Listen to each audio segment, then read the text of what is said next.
એટલે ફટાફટ ખામણ. Very good. મોઢું ચલાવો, મોઢું હલાવો. ફટાફટ મોઢું ચલાવ, મોઢું ચલાવ.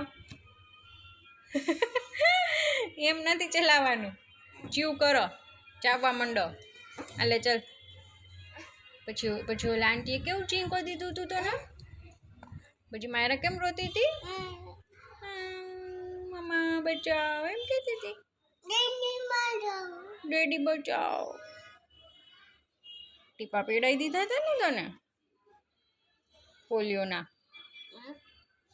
યમી યમી હતા. કેવા લાગ્યા હતા ટીપા? યમી યમી. Very good. ચલો ફટાફટ મોઢું ચલાવજે. તીખું તીખું હતું. તીખા તીખા. મોઢું ચલાવ. એમ મોઢું નથી ચલાવવાનું. ફટાફટ ચીવ કરવા માંડે એમ કહું છું. હાલે બનાના ખાવા માંડો.